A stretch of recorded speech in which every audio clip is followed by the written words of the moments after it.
All right, good evening. So today we are going to discuss global development, and let us then quickly start with the theories about development. Now, please do understand that according to a point of view, trade is one of the factors that leads to global development and which leads to countries developing from the pre-industrial to the industrial and then the post-industrial.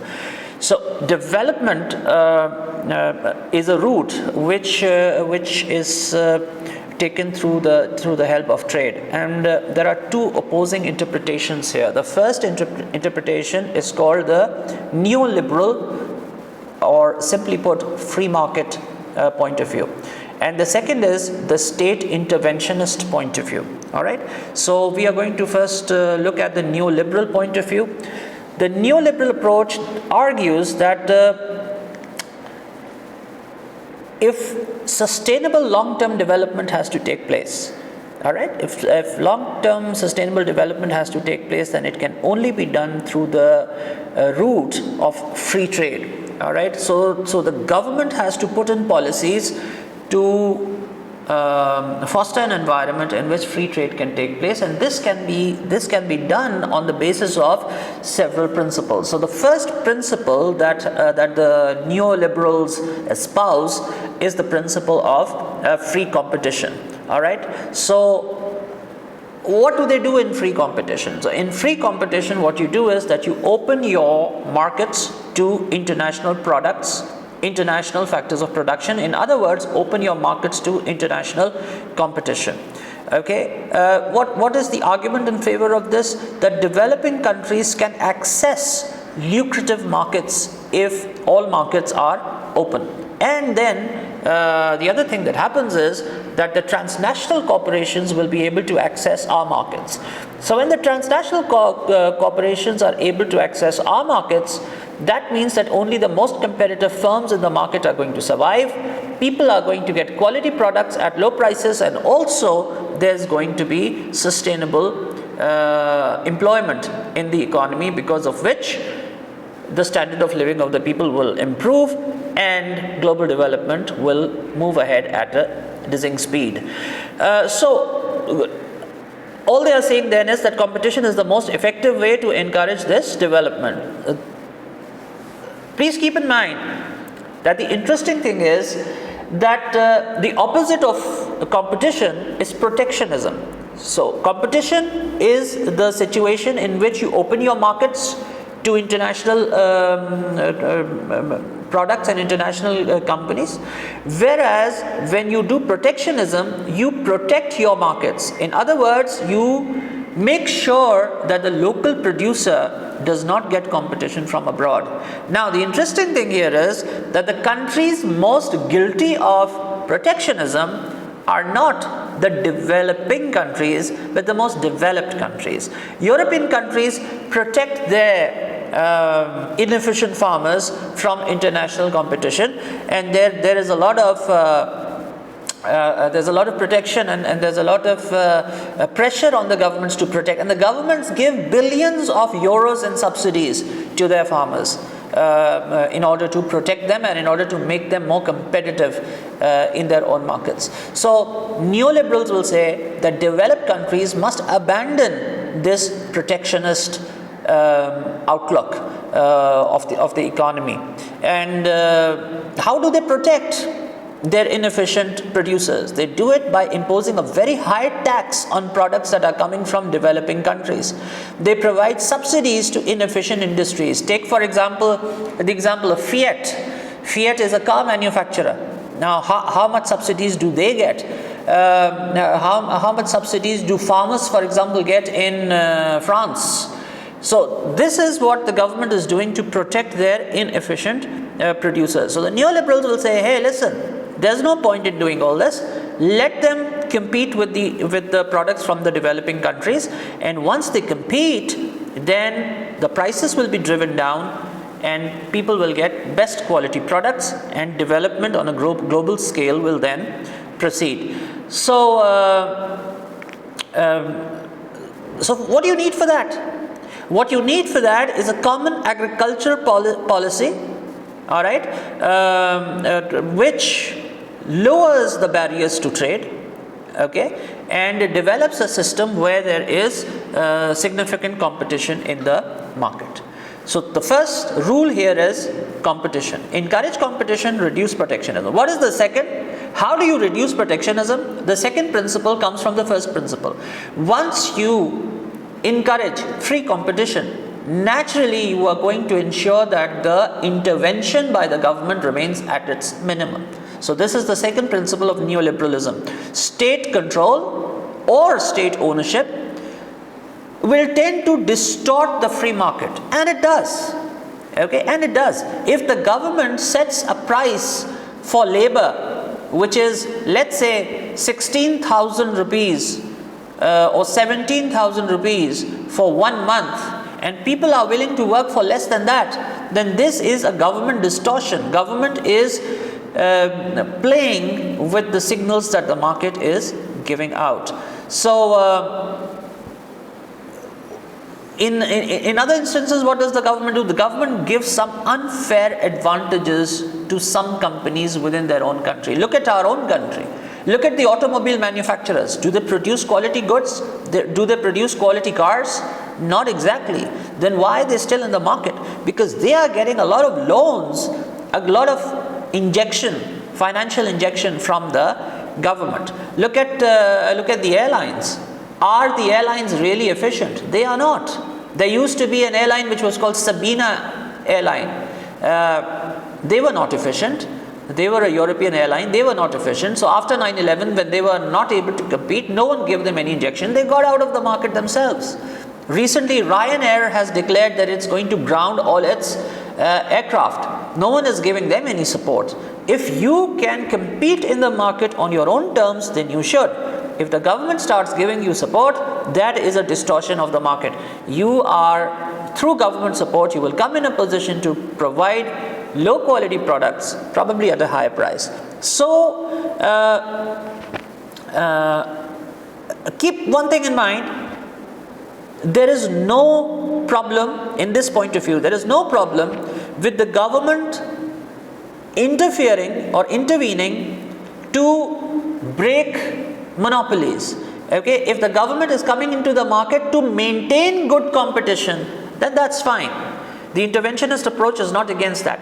But if they are intervening in the market to create a distortion or over-regulating the businesses, please keep in mind, where there are a lot of firms in the market competing, a lot of firms, and the government comes in, that is called over-regulation. There is no need to regulate such a market. The competition will make sure that prices are already driven down and quality of the products is at its maximum. But if in a market there are a few large firms, then in that case the government must come in to regulate, create competition, and then to leave the market. The government has no permanent role in the market. Okay, so here the government helps to create business discipline. All right, and that's what they are saying exactly. They are saying that where the government's entry reduces the discipline, then in such situation the government must leave. And they point to the development of what were called the tiger economies, the Asian tiger economies. Now, what are these tiger economies? Countries like Singapore, South Korea. Now, please do keep in mind that Malaysia was one country which produced, I believe they produced only tin for a long period of time. That was the only product. And in 1983, they set themselves a target that in the next 20 years, they want to be as advanced as Pakistan was advanced in 1983. So this was the situation of the Far Eastern economies. They were not developed at all. But then what did they do? How did they become strong? They became strong because they created free trade area. They encouraged free trade. They encouraged free competition. And because of that free trade and free competition, they became what were called the tiger economies of the 1990s. And they are still very strong economies. Samsung, of course, is South Korean, and it can compete with iPhone and other great brands from the Western countries. So, this is the thing. Then we come to the supporters of the interventionist approach. So, what do the interventionists say? That the state should be able to intervene. But what is the purpose here? Why should they intervene? They intervene to regulate the behavior of the private firms. So here you have the theory of Justin, who gave his theory in 2001 about the interventionist approach, the reason behind the intervention, or the purpose behind the intervention, or the objective that the government should have behind the intervention, and he calls it the conflict management role. Okay. There's a conflict here. There's a conflict between profit maximization and the needs of the people in general. So here what the government can do, it can come in and it can solve or resolve this particular conflict by, to some extent, regulating the behavior of these firms. All right. So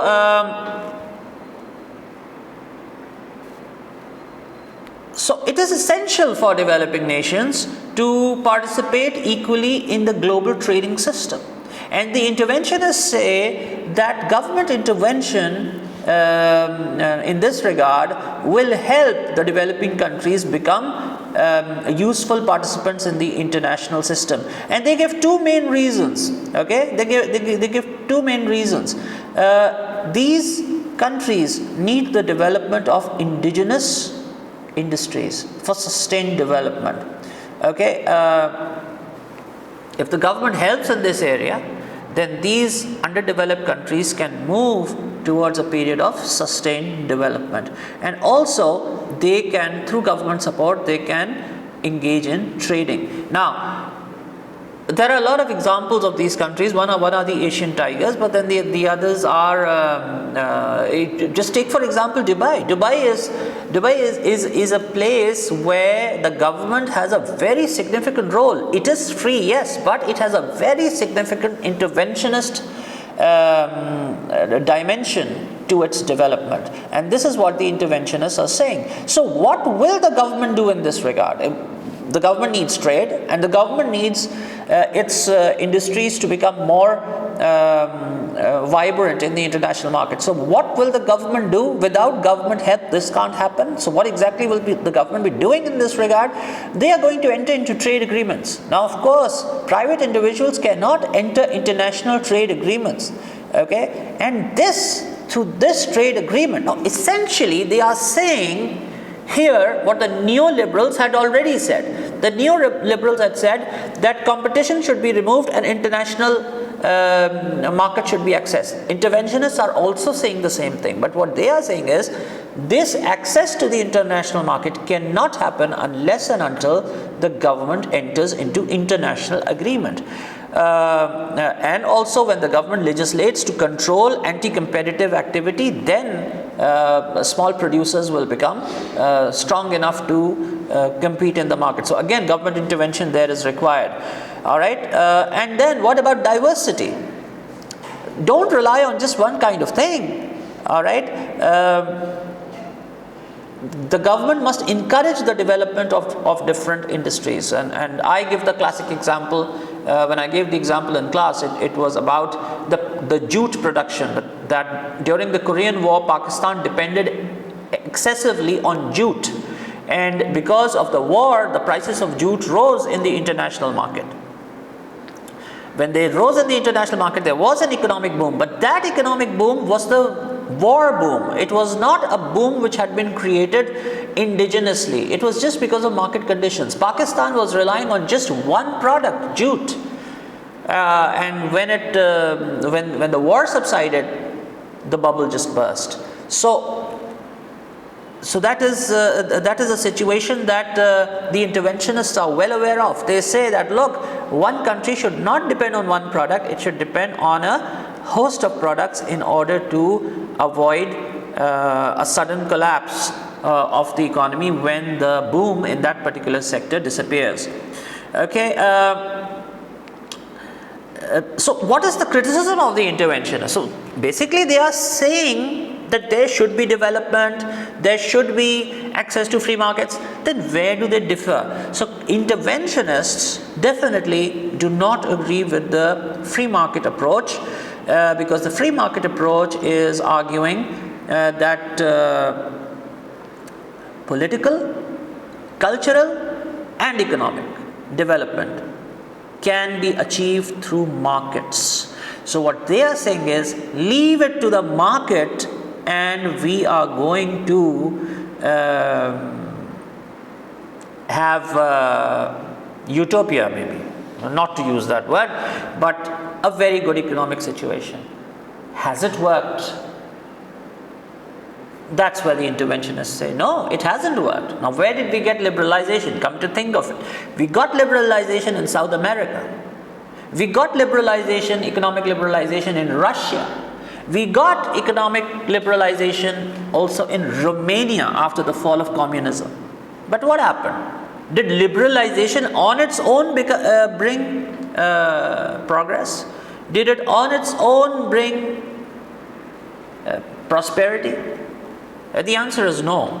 So the interventionists argue that free markets can also lead to bigger problems, distortions